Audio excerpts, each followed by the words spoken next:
Life is a battlefield, my friends, and on this battlefield, your greatest enemy isn't out there. It's right here inside your own mind. Your emotions, those fickle, unpredictable forces that can lift you to the heights of ecstasy or plunge you into the depths of despair. But I'm here to tell you something that might shock you. It's time to shut them down. Now I know what you're thinking. Shut down my emotions. That sounds cold, heartless even. But let me ask you this. How many times have your emotions led you astray? How many opportunities have you missed because fear held you back? How many relationships have soured because anger got the best of you? How many dreams have withered on the vine because doubt crept in and strangled your ambition? You see, emotions are like fire. In small, controlled doses, they can warm you, motivate you, even inspire you. But let them run wild, and they'll burn your whole life to the ground.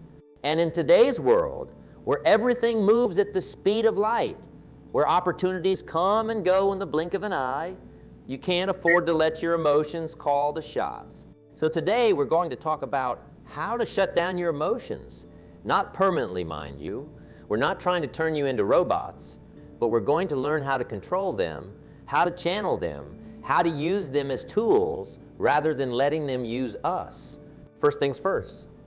Our awareness. You can't control what you don't understand. Start paying attention to your emotional responses. When do they flare up? What triggers them? Are there patterns? Keep a journal if you have to. Write down every time you feel a strong emotion, what caused it and how you reacted. After a week or two, you'll start to see patterns. And patterns, my friends, can be predicted and controlled. Now, once you've identified your emotional triggers, it's time to start building some defenses. Think of it like building a dam. You're not trying to stop the flow of water completely. That would be impossible and, frankly, disastrous. Instead, you're creating a structure that allows you to control the flow, to direct it where you want it to go. One of the most powerful tools in your emotional control arsenal is what I call the pause button. When you feel an emotion starting to take over, hit that pause button. Take a deep breath, count to 10. Do whatever you need to do to create a space between the stimulus and your response. In that space lies your power, your freedom to choose how you react. Remember, emotions are like waves. They rise, they peak, and then they fall. If you can learn to ride out that wave without acting on it, you'll find that most emotional storms pass quicker than you'd expect. It's when we feed our emotions, when we let them dictate our actions, that they grow stronger and last longer. Now, I'm not saying this is easy. Far from it. It's one of the hardest things you'll ever do. But I promise you, it's also one of the most rewarding. Imagine being able to stay calm and focused in the face of adversity. Imagine being able to make decisions based on logic and reason rather than fear or anger. Imagine being able to pursue your goals without doubt or insecurity holding you back. That's the power of emotional control. That's what we're working towards. But let's get practical. How do we actually do this in our day-to-day lives? Well, let me share with you some strategies that have worked for me and for countless others I've had the privilege of teaching over the years. First, start your day right. Your morning sets the tone for the entire day. Develop a morning routine that centers you, that prepares you mentally and emotionally for the challenges ahead. For me, that means waking up early, spending some time in quiet reflection, maybe reading a few pages of an inspiring book. Find what works for you. Maybe it's exercise or meditation or prayer. Whatever it is, make it a non-negotiable part of your day. Next, practice mindfulness. This is a buzzword these days, but there's a reason for that. It works. Mindfulness is simply the practice of being present in the moment, of observing your thoughts and feelings without judgment. It's like watching clouds pass across the sky. You see them, you acknowledge them, but you don't try to hold on to them or push them away. They simply come and go. When you practice mindfulness, you start to realize that you are not your thoughts or your emotions. They are simply experiences that you're having. And once you realize that, they start to lose their power over you. Another powerful tool is reframing. This is the practice of looking at situations from different perspectives. When something happens that triggers a negative emotion, ask yourself, Is there another way to look at this? What might I be missing? What opportunity might be hiding in this challenge? For example, let's say you lose your job. Your first emotional response might be fear, anger, despair. But what if you reframed it? What if you saw it as an opportunity to pursue the dream career you've always wanted? What if you saw it as a chance to start your own business? Suddenly, that negative event becomes a springboard for positive change. Now, and I want to talk about something that might seem counterintuitive when we're discussing shutting down emotions: the importance of emotional intelligence. You see, shutting down your emotions doesn't mean ignoring them or pretending they don't exist. It means understanding them, respecting their power, and then choosing how to respond to them. Emotional intelligence is the ability to recognize, understand, and manage our own emotions, as well as recognize, understand, and influence the emotions of others. It's a crucial skill in both personal and professional life. And here's the kicker: the better you get at understanding and managing your emotions, the less. So how do we develop emotional intelligence? It starts with self-awareness, which we've already talked about, but it goes beyond that. It involves developing empathy, the ability to understand and share the feelings of others. It involves learning to communicate effectively, to express your thoughts and feelings in a way that others can understand and relate to. One exercise I often recommend is what I call the emotion audit. At the end of each day, take a few minutes to reflect on the emotions you experienced. What triggered them? How did you respond? Were your responses helpful or harmful? Over time, this practice will help you become more aware of your emotional patterns and give you more control over them. Now, let's talk about the elephant in the room: stress. In today's fast-paced world, stress is almost inevitable. But here's the thing: stress itself isn't the enemy. It's our response to stress that causes problems. When we let stress trigger negative emotions like anxiety or anger, that's when it starts to impact our health, our relationships, our performance. So how do we deal with stress without letting it trigger an emotional meltdown? First, we need to change our relationship with stress. Instead of seeing it as a threat, try to see it as a challenge. Your body's stress response, increased heart rate, heightened alertness, is actually designed to help you perform better in challenging situations. If you can learn to embrace that response rather than fight it, you'll find that you can handle stress much more effectively. Second, develop stress management techniques that work for you. This might be physical exercise, deep breathing exercises, or simply taking regular breaks throughout the day. The key is to find what works for you and make it a regular part of your routine. Remember, managing your emotions isn't about never feeling stressed or never experiencing negative emotions. It's about being able to navigate those experiences without letting them derail you. Now, let's talk about goals. Setting and pursuing goals is one of the most powerful ways to take control of your emotional life. Why? Because goals give you direction, they give you purpose. And when you have a clear purpose, it's much easier to keep your emotions in check. Think about it. When you're working towards something meaningful, those little emotional upheavals that might normally throw you off course suddenly seem a lot less important. You're focused on the bigger picture, on where you're going, rather than on the obstacles in your path. But here's the thing about goals. They need to be specific, measurable, achievable, relevant, and time-bound. In other words, they need to be SMART goals. Vague goals like "I want to be successful" or "I want to be happy" aren't enough. They don't give you a clear path forward, and they don't give you a way to measure your progress. Instead, set specific goals. I wanted to increase my income by 20 this year. I want to read one book a week for the next 3 months. I want to run a marathon by the end of the year. These are goals you can work towards, goals you can measure your progress against. And here's another important point about goals. Write them down. There's something powerful about putting your goals on paper. It makes them real. It makes them tangible. Keep your written goals somewhere you can see them every day. Let them be a constant reminder of where you're going and why you're doing what you're doing. Now, as you work towards your goals, you're going to face setbacks. That's just part of life. And this is where emotional control becomes crucial, because how you respond to those setbacks will determine whether you ultimately succeed or fail. When you face a setback, your first emotional response might be disappointment, frustration, maybe even anger. And that's okay. Remember, we're not trying to eliminate emotions entirely. But here's where you need to hit that pause button we talked about earlier. Take a step back. Look at the setback objectively. Ask yourself, what can I learn from this? How can I use this experience to get better, to get stronger? This is what I call the failure as feedback mindset. Instead of seeing failure as a reflection of your worth or your abilities, see it as valuable information. It's telling you what doesn't work, which means you're one step closer to finding out what does work. And speaking of what works, let's talk about habits. Your habits, more than anything else, determine your success in life. They're the small daily actions that over time shape your character and your destiny. When it comes to emotional control, developing the right habits is crucial.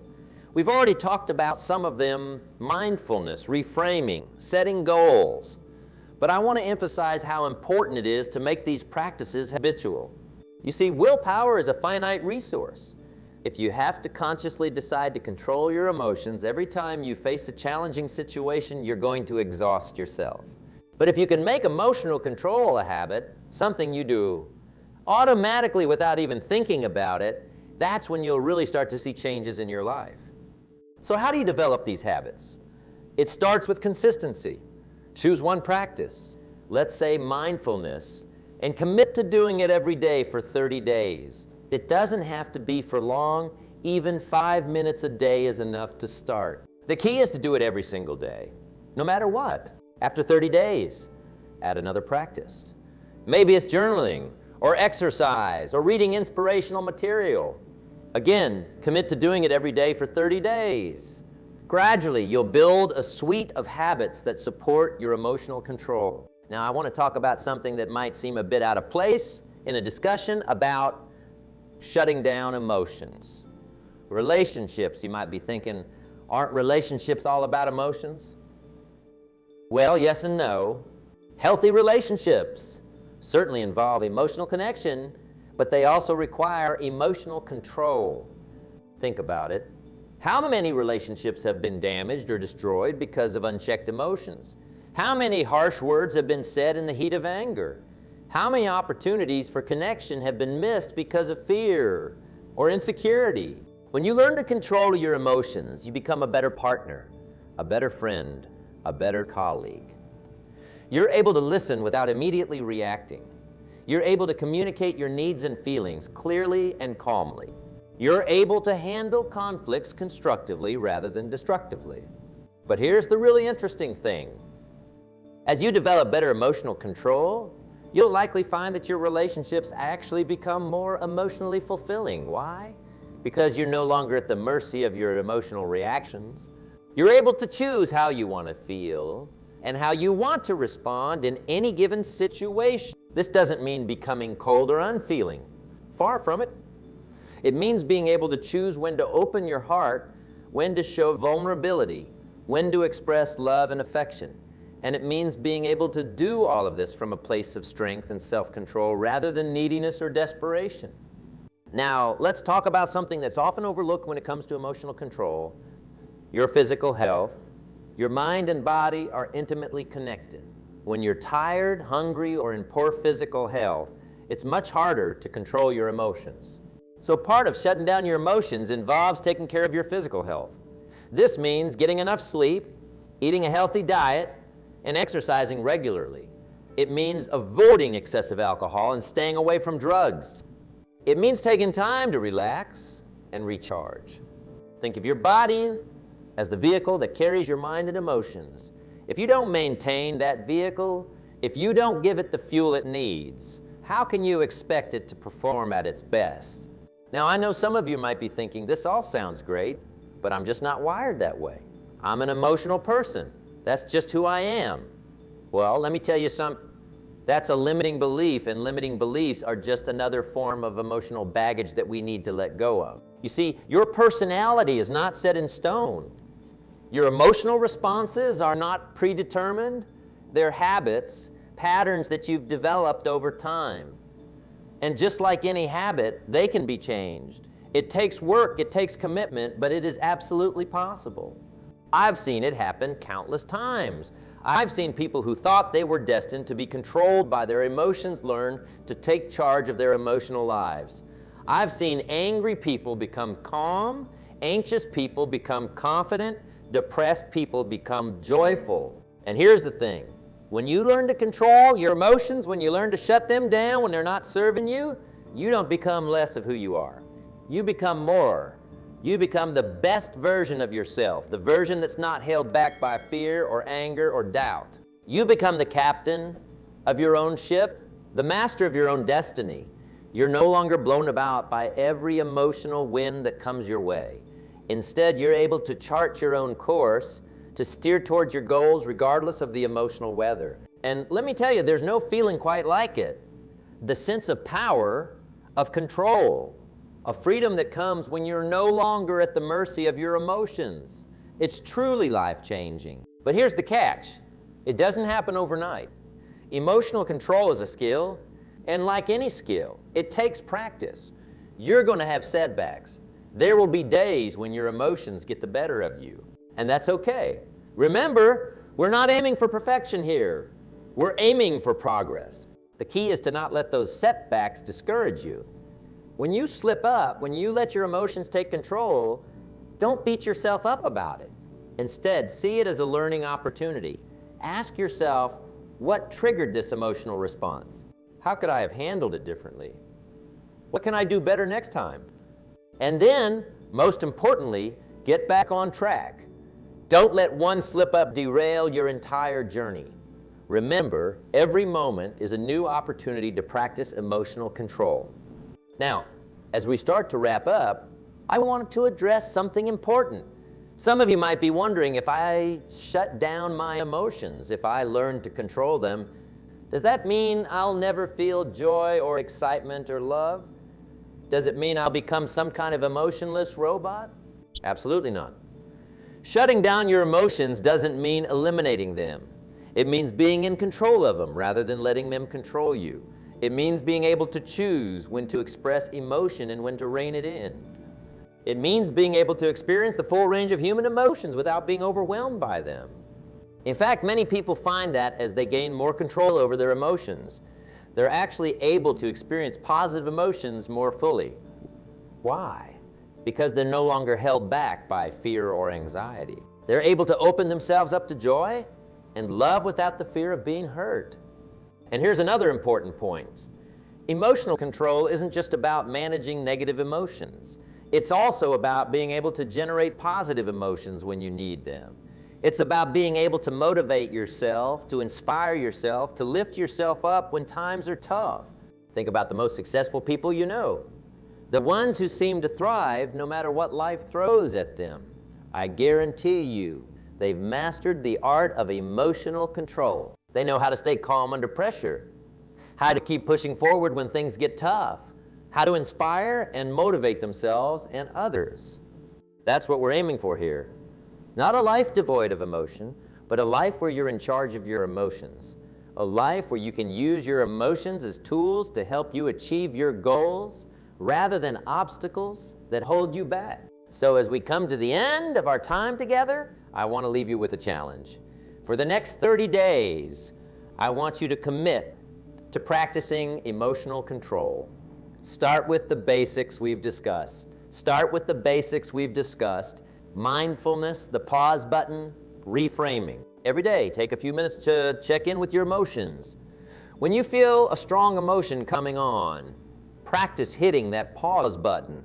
Take a step back, take a deep breath, and choose your response. Keep a journal of your progress. Write down the situations that trigger strong emotions, how you responded, and what you learned from the experience. At the end of the 30 days, look back over your journal. I guarantee you'll see progress. And remember, this isn't about perfection. It's about progress.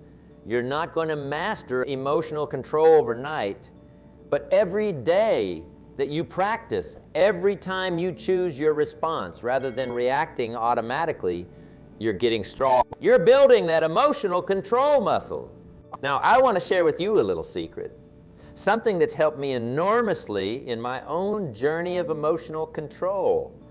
It's the power of visualization. You see, your mind doesn't always know the difference between what's real and what's vividly imagined. When you visualize yourself handling a situation calmly and confidently, you're actually training your brain to respond that way in real life. So here's what I want you to do. Every night before you go to bed, take a few minutes to visualize yourself facing a challenging situation. Maybe it's a difficult conversation with your boss, or a presentation you're nervous about, or a personal conflict you need to resolve. See yourself handling that situation with calmness, confidence, and emotional control. See yourself pausing before you respond, choosing your words carefully, staying focused on your goals. Do this every night, and you'll be amazed at how it starts to affect your behavior in real life. You'll find yourself naturally responding to challenges with more control, more poise, more confidence. Now let's talk about the incredible power of gratitude in emotional control. You might be wondering, what does gratitude have to do with shutting down emotions? Well, let me tell you, it has everything to do with it. You see, gratitude is like an emotional reset button. When you're feeling stressed, anxious, angry, or any other negative emotion, taking a moment to focus on what you're grateful for can completely shift your emotional state. It's not just feel-good nonsense either. There's real science behind this. Studies have shown that practicing gratitude can lower stress levels, improve sleep, boost immune function, and even increase happiness and life satisfaction. So here's what I want you to do. Every morning when you wake up, before you do anything else, think of 3 things you're grateful for. They don't have to be big things. Maybe you're grateful for the comfortable bed you slept in, or the cup of coffee you're about to enjoy, or the fact that you have another day to work towards your goals. Do this every day, and you'll start to notice a shift in your overall emotional state. You'll find it easier to stay positive, easier to control those negative emotions when they arise. Now, I want to address something that often comes up when we talk about emotional control. Some people worry that by controlling their emotions, by not expressing everything they feel, they're being inauthentic or dishonest. Nothing could be further from the truth. Being in control of your emotions doesn't mean suppressing them or pretending they don't exist. It means choosing how and when to express them in a way that serves you and those around you. Think about it this way. If you're in an important business meeting and someone says something that makes you angry, is it more authentic to fly off the handle and start yelling, or to acknowledge your anger internally? Take a deep breath and respond in a calm and professional manner. True authenticity isn't about letting your emotions run wild. It's about being true to your values, your goals, and your best self. Sometimes that means expressing your emotions openly. Other times, it means controlling them and choosing a more measured response. The key is to always be honest with yourself about what you're feeling. Acknowledge your emotions, understand where they're coming from, but don't let them dictate your actions. Now, let's talk about the role of purpose in emotional control. When you have a strong sense of purpose, when you're working towards something bigger than yourself, it becomes much easier to control your emotions. Why? Because purpose gives you perspective. When you're focused on a greater goal, those little emotional triggers that might normally set you off suddenly seem a lot less important. You're able to ask yourself, is reacting to this emotion going to help me achieve my purpose? Or is it going to distract me from what really matters? So if you're struggling with emotional control, one of the most powerful things you can do is to clarify your purpose. What are you working towards? What do you want to achieve in your life? What impact do you want to have on the world? Take some time to really think about these questions. Write down your answers. Make them as specific and vivid as possible. And then every time you feel your emotions starting to take control, remind yourself of your purpose. Ask yourself, is this emotional reaction going to help me fulfill my purpose, or is it going to hold me back? You'll be amazed at how much easier it becomes to control your emotions when you have a clear sense of why you're doing it. Now, I want to talk about something that's often overlooked when it comes to emotional control. The power of your environment. You see, we're all influenced by our surroundings, whether we realize it or not. The people we spend time with, the media we consume, the physical spaces we occupy, all of these things affect our emotional state.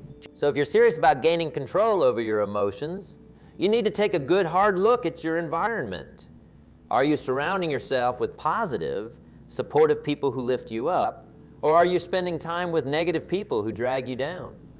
Are you consuming media that inspires and motivates you, or are you filling your mind with negativity and drama? Is your physical space clean and organized in a way that promotes calm and focus, or is it cluttered and chaotic? Make a conscious effort to create an environment that supports your goal of emotional control. Seek out positive influences, limit your exposure to negativity. Create a physical space that promotes calm and focus. Remember, your environment shapes you.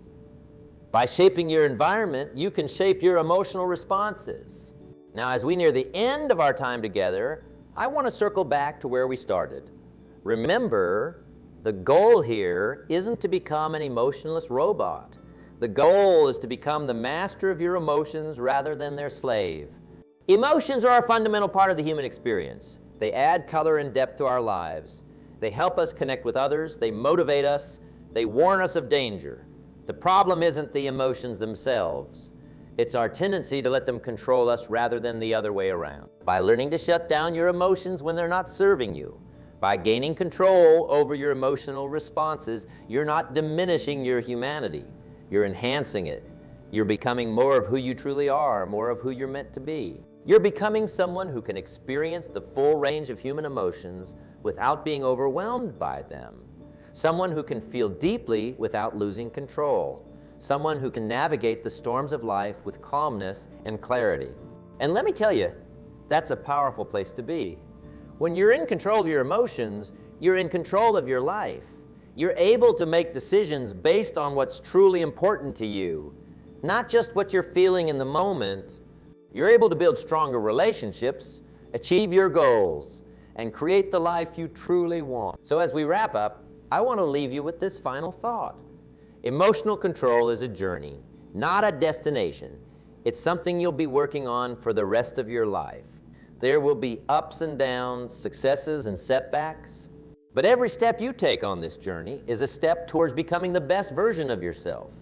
Remember, you have the power to choose your responses. You have the power to control your emotions. You have the power to shape your life. So go out there and use that power. Practice emotional control every day. Hit that pause button when you feel your emotions taking over. Reframe negative situations into opportunities for growth. Focus on your purpose. Surround yourself with positivity. And most importantly, believe in yourself. Believe in your ability to master your emotions. Believe in your power to create the life you want. Because when you shut down those emotions that don't serve you, when you take control of your emotional life, there is no limit to what you can achieve.